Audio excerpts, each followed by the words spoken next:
것이죠.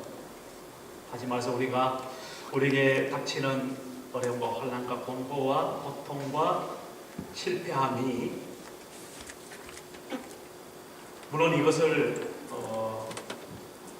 우리가 일부러 취한다 이런 건 아니죠. 그러나 다가오는 그러한 것들을 우리가 과감하게 믿음으로 반겨 맞고 두려워하지 않고 그것을 정면으로 넘어가고자 하는 그런 마음을 하나님께서 주실 때에 우리는 바로 그러한 어려움과 고통과 환난과 권고가 정말 우리 인생을 정말 주 안에서 기쁨과 즐거움과 행복과 그런 신나는 것들을 주시기 위한 하나님의 섭리로 우리는 받아들일 수 있다라는 그것을 오늘 우리가 먼저 좀 기억했으면 좋겠습니다.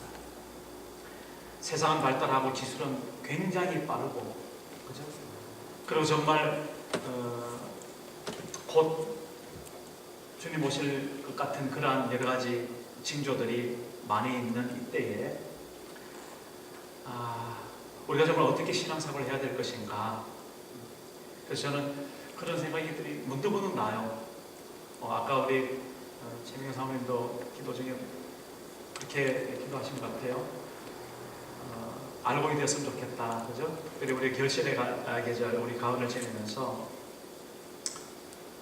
우리 신앙생활이 우리 인생 가운데 하나님 앞에서 정말 알곡과 같은 그러한 신앙의 열매를 좀 맺었으면 좋겠다. 근데 혹 우리가 우리 인생이 쭉정이 같은 그러한 인생이 되어서 바람의 교처럼 그렇게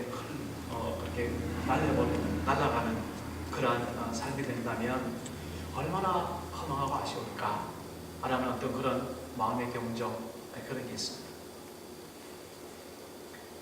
그래서 어떻게 하면 알곡이 되어질까, 그런 어떤 그 고민이 우리의 삶의 기준이 되기도 하고 우리의 도전이 되기도 하고, 그래서 우리의 목표가 또한 되기도 하는 그러한 신앙의 계절을 우리가 지내고 있죠.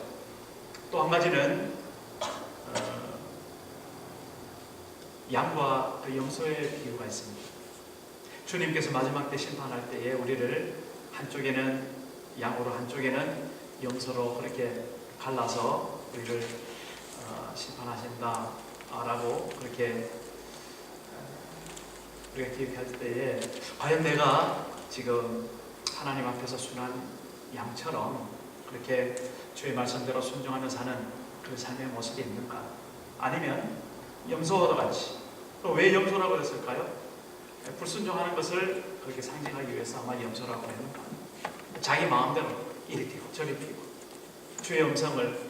주인의 음성을 듣지 않고 자기 마음대로 했을 때, 그럴 때 그런 어떤 염소처럼 우리가 살아간다면 정말 이 결실의 계절에 하나님 앞에 무엇을 우리가 드릴 수 있을까, 그런 것들을 생각합니다. 그런 의미에서 오늘 말씀을 들을 때에 우리가 오늘 제목이 먼저 된 자라고 제목을 잡았어요.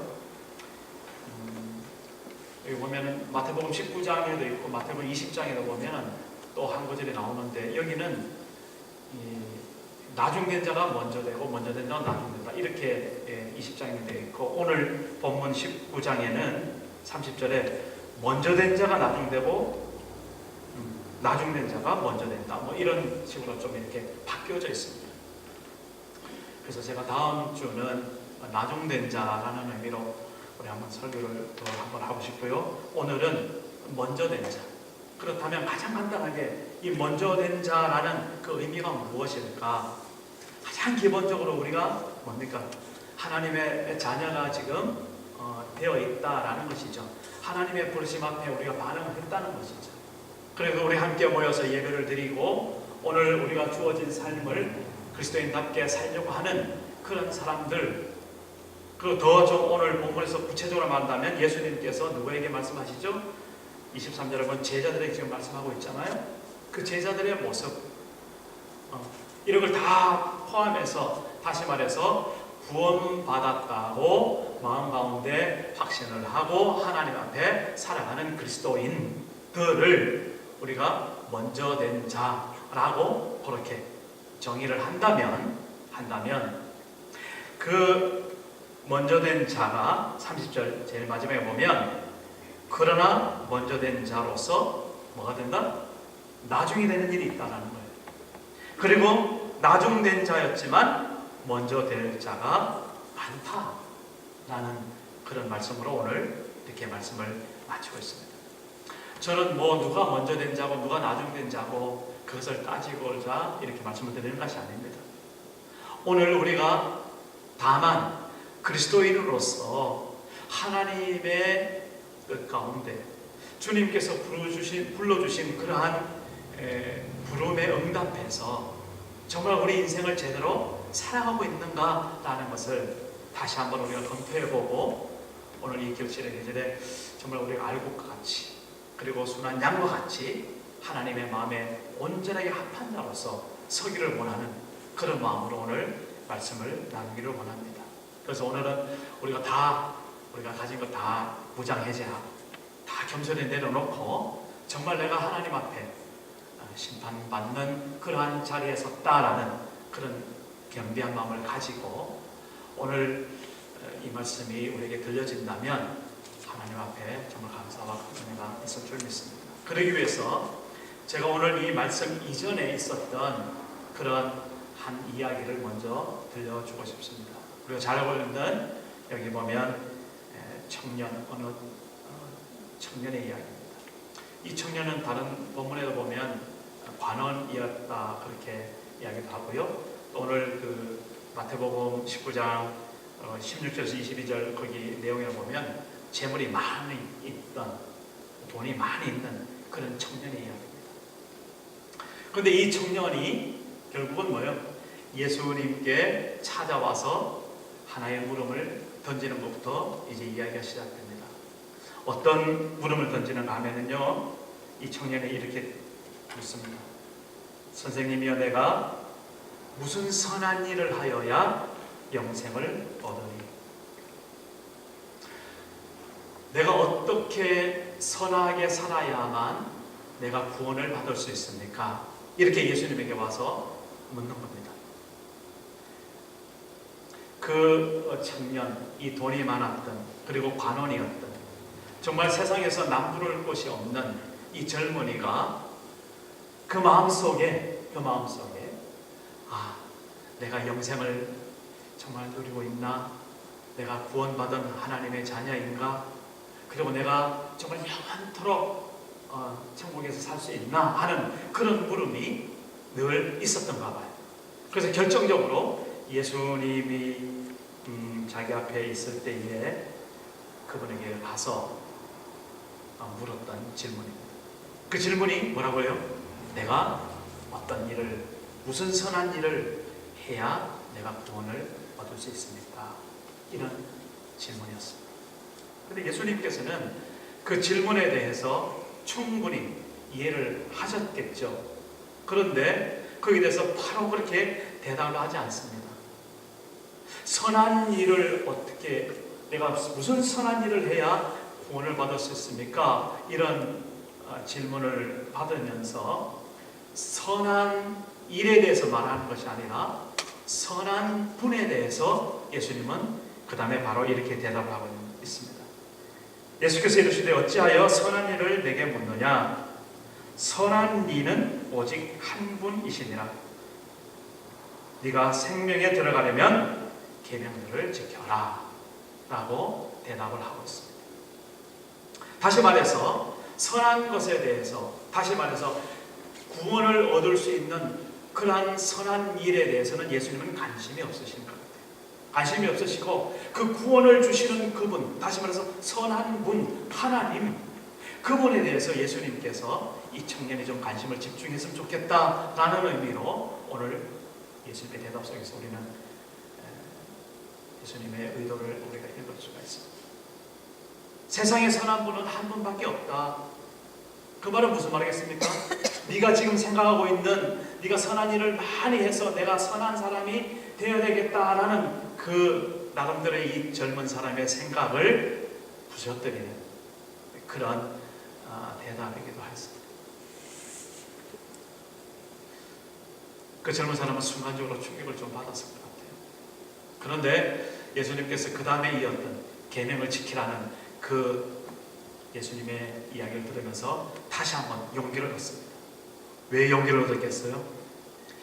이 젊은 사람은 감히 예수님께 나와서 무슨 선한 일을 해야 구원을 얻을 수 있겠습니까? 라고 물을 수 있는 나름대로 자신감이 있었던 그런 사람이었거든요. 결국 보니까 이 젊은이는 그 당시 종교적으로 지켜야 됐던 여러 가지 계명들에 대해서 나름대로 잘 지키고 있었던 그런 젊은이인 것이 여기서 밝혀지고 있습니다. 예수님께서 무슨 계명을 지켜야 될지를 18절에 이렇게 말씀하고 계세요. 살인하지 말라, 간음하지 말라, 도둑질하지 말라, 거짓 증언하지 말라, 내 부모를 공경하라, 그리고 내 이웃을 내 자신과 같이 사랑하라 하신 것, 그것이 지금 내가 너에게 알려주는 계명이다. 물론 이 젊은이는 이 계명에 대해서 몰랐겠어요? 너무나 잘 알고 있었겠죠. 근데 중요한 것은 뭡니까? 이 젊은이가 이 계명을 정말 신실하게 지켰던 그 이유, 그것은 다만 그가 종교적인 그러한 원칙, 그러한 계율, 그러한 법칙들을 신실하게 지키고 있었던 그것만을 이 젊은이가 생각하고 있다라는 것을 다시 한번 예수님께서 깨트리는 것입니다. 다시 말해서 정말 너의 마음속에서 그것을 지킬 때에 신실함으로 정말 전심으로 그 계명들을 네가 지금 지키고 있는가? 아니면 그냥 그런 주어진 계명들을 나름대로 인간적인 어떤 범위 속에서 그렇게 지키고 있는가? 라는 것들을 예수님께서는 지금 말씀하시고 싶은 것이죠. 예수님께서는 그 젊은이를 모르셨겠어요? 하셨을 거라고 믿습니다. 자신만만하게 자기에게 다가오는 그런 젊은이를 향해서 그 젊은이가 정말 구원을 사모하긴 사모하는데 뭔가 잘못된 방향으로 사모하는 그러한 것들을 예수님께서 지금 교정을 해주시기를 원하시는 것이죠. 그래서 드디어 예수님께서 결정적인 질문을 이렇게 하고 있습니다. 그래, 네가 다 계명을 지킨 것, 그래 내가 인정하나. 그런데 이것 하나 다시 한번 묻겠는데 대답해 볼래? 그래서 묻는 말이 이겁니다. 네가 가지고 있는 것 다 팔아서 가난한 자들에게 나누어 주고 너는 내게로 와서 나를 따를 수 있니? 이렇게 예수님께서 다시 물어보는 겁니다.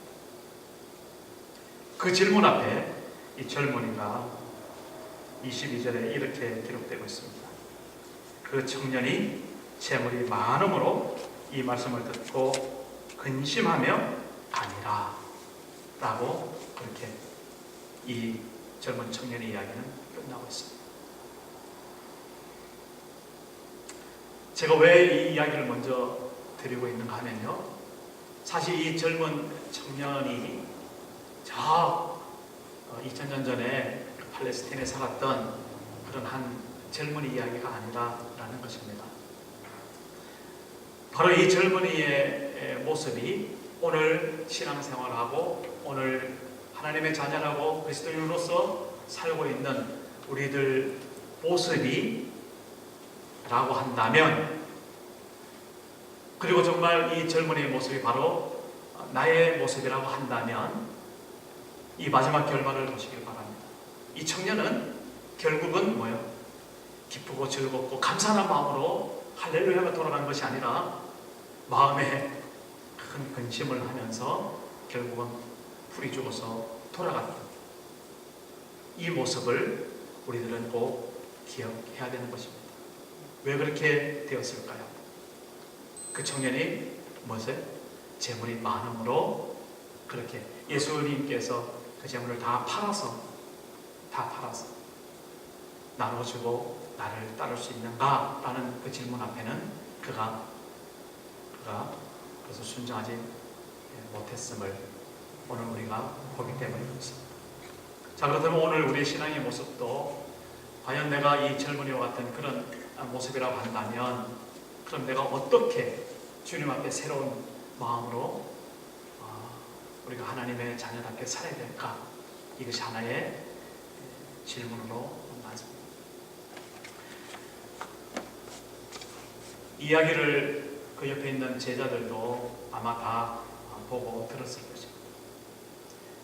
그러면서 예수님께서 이제는 방향을 제자들에게 돌려서 오늘 23절에 이렇게 이야기를 하고 있습니다. 내가 진실로 너희에게 이르노니 부자는 천국에 들어가기가 어려우니라.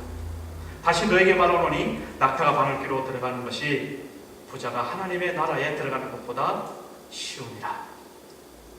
그 이야기를 들은 제자들이 깜짝 놀랐다고 오늘 성경은 말하고 있습니다. 그러면서 이렇게 대답을 해요. 그러면 누가 구원을 얻을 수 있습니까? 결국 무슨 말입니까? 그 제자들의 모습도 오늘 우리들의 모습처럼 이 청년과 같은 그런 나름대로의 구원을 향한 그런 마음과 그런 삶의 태도와 우선순위를 갖고 있었던가 봅니다. 이 젊은이가 근심하여 돌아갔던 것은 결국 한마디로 말하면 무슨 말입니까? 정말 주님을 향한 그 마음이 온전하고 전심의 마음이 아니라 뭐예요?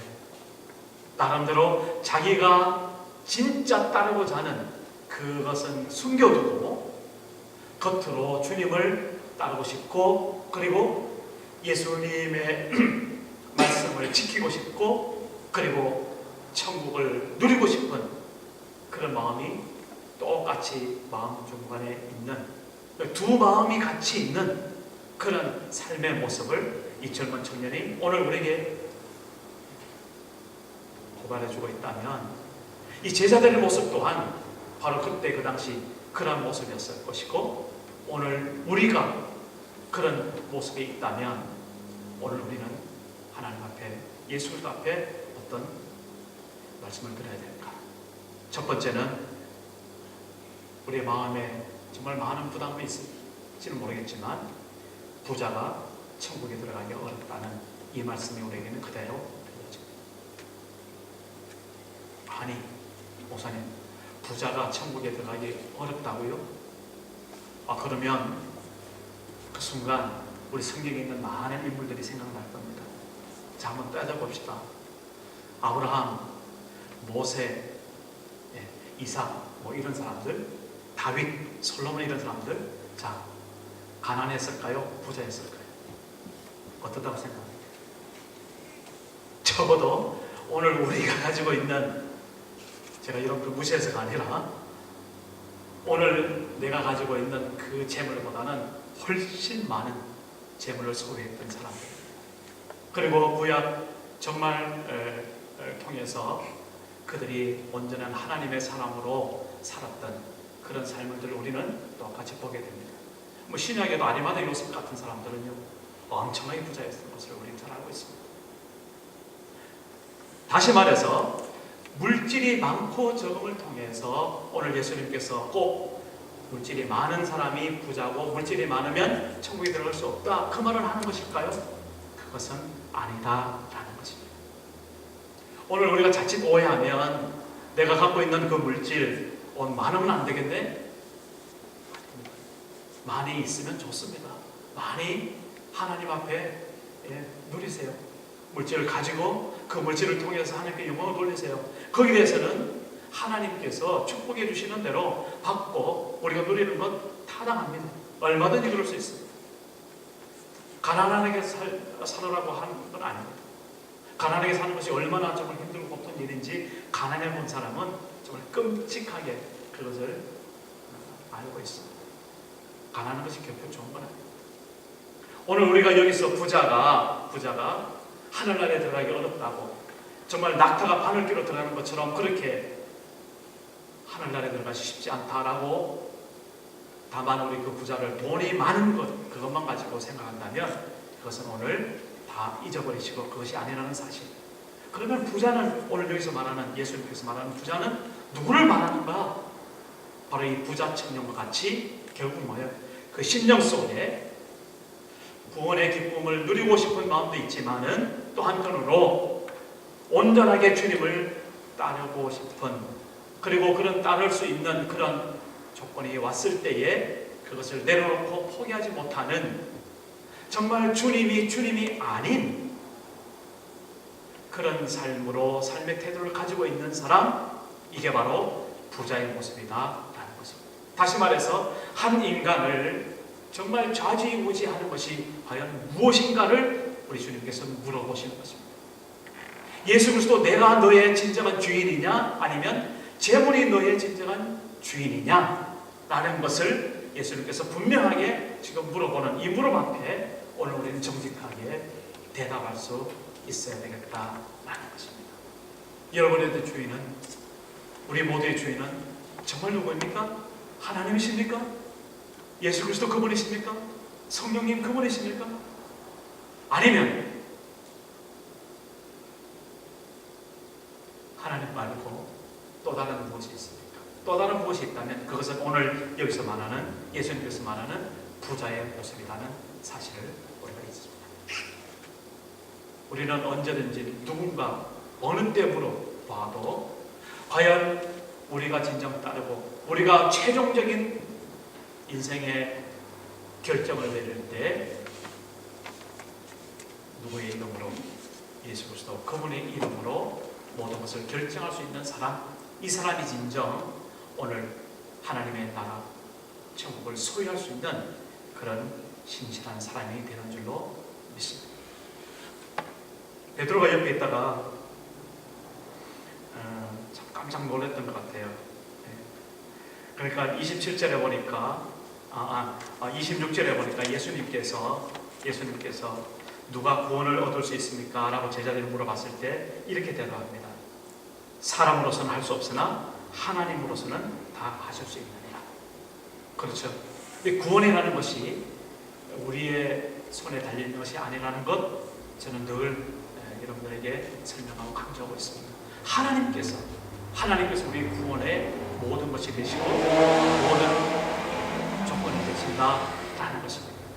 하나님의 그분의 주권대로 우리가 구원의 반열에 서게 되는 것입니다. 그랬을 때 베드로가 이렇게 대답합니다. 그러면 내가 보소서, 우리가 지금 모든 것을 버리고 주님을 따랐는데 그런지 우리가 무엇을 얻을 수 있습니까? 베드로가 분명하게 전제를 이렇게 합니다. 내가 모든 것을 버렸다. 실제로 베드로가 그렇게 버리고 주님을 따랐던 것 우리가 신약에서 잘 알고 있습니다. 예수님은 마태복음 4장 쭉 보면 모든 것을 버리고 예수님을 따랐다, 그렇게 말씀을 하고 있습니다. 그 후로 이 베드로는 그 부분에 있어서 자신감이 있었던 것 같아요. 예수님에게 그렇게 바로 대답할 수 있었습니다.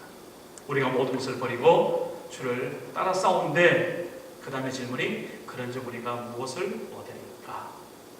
그때 예수님께서는 아주 명쾌하게 그 질문에 이렇게 대답해 주셨어요. 너희가 그렇게 나를 따르는 너희가 하늘에 진정한 복이 있을 것이다. 그리고 그 복이 그냥 상상으로나 아니면 영적으로나 그런 복뿐만 아니라 실제적으로 보면은요, 여기 보면 12지파를 심판하는 12보좌에 앉는 그런 영광의 자리를 약속해 주시고요. 그리고 집이나 형제나 자매나 부모나 자식이나 전토를 벌인 자보다 여러 배를 더 추가해서 받고 또 영생을 상속하는, 영원토록 그 영생을 누리는 그러한 축복을 구체적으로 예수님께서 지금 말씀을 하고 계십니다. 자, 그러면 이러한 놀라운 그 선물, 이런 귀한 축복이 누구한테 얻어진다고요? 정말 부자가 아니라 예수님 한 분만을 따르는 그런 헌신과 다짐이 있는 그 사람에게는 하나님께서 어떻게 하시나요? 책임주십니다. 하나님께서 반드시 지켜주신다. 하나님께서 반드시 공급해 주신다. 그것을 분명하게 오늘 말씀을 하고 있다는 것입니다. 오늘 이러한 고백이 오늘 우리들에게 정말 있었으면 좋겠습니다. 진정 내가 붙들고 있는 것이 이 부자의 모습처럼 내가 가지고 있는 그 재물이 아니라 정말 내가 붙들고 있는 것은 주님, 당신 하나밖에 없습니다. 그래서 내가 당신을 위해서 모든 것을 버리고 따랐습니다 라고 용기 있게 말할 수 있는 그 사람에게 하나님께서는 이런 놀라운 축복을 보장해 주신다는 것을 오늘 우리는 본문에서 분명하게 볼 수 있게 되는 것입니다. 여러분, 우리는 적어도 죽정인 같은 그러한 신앙생활이 아니라 이 베드로와 같이 오늘 이렇게 하나님 앞에 온전히 헌신하여서 하나님의 그 축복을 누리는 그런 알고가 같은 그러한 믿음의 사람 되시기를 주의 이름으로 정말 축복합니다. 우리 모두 다 그랬으면 좋겠어요. 그러면서 예수님께서는 한 말씀을 딱 부러지게 더 붙입니다. 30절. 그러나 먼저 된 자로서 나중되고 나중된 자로서 먼저 된 자가 많으니라 하는 것입니다. 자, 여기서 가장 직접적으로 먼저 된 자라는 것을 들었을 때 누가 들었을까요? 조금 전에 대답했던 베드로, 그리고 그 옆에 있던 제자들, 그리고 아까 처음에 말씀드린 대로 이 먼저 된 자가 바로 오늘 우리들의 모습이라면 그렇게 말씀을 드렸었죠. 먼저 된 자가 나중될 수 있다는 말은 그럼 우리가 어떻게 들려지나요? 하나님께서 허락하신 이 구원을 정말 두렵고 떨리는 마음으로 우리가 받고 매일매일 그 구원의 사람, 정말 하나님에게 한 자녀답게 그렇게 살지 않을 때에 우리가 자칫 잘못하면 실수할 수 있고 미끄러질 수 있고 그것을 놓칠 수가 있다는 그런 경고의 말씀으로 오늘 우리에게 들려진다라는 것입니다. 그렇다면 우리가 구원받은 하나님의 백성이라면 우리의 삶의 자세가 어떻게 될까요? 저는 먼저 두 가지를 말씀드리고 있습니다. 첫째는요, 감사입니다. 구원을 늘 우리가 우리 심령 속에서 매일매일 감사할 수 있는 사람, 그건 정말 하나님 앞에 축복된 사람입니다. 오늘을 감사할 수 있는 사람, 내일도 하나님 앞에 감사가 있을 것이고요. 오늘 감사하지 못한다면 언제 우리가 감사를 드릴 수 있을까? 이 감사가 끊이지 않는 그러한 삶을 우리가 사시길 바랍니다. 두 번째는 겸손의 모습입니다. 자만하지 말아라 라는 것입니다.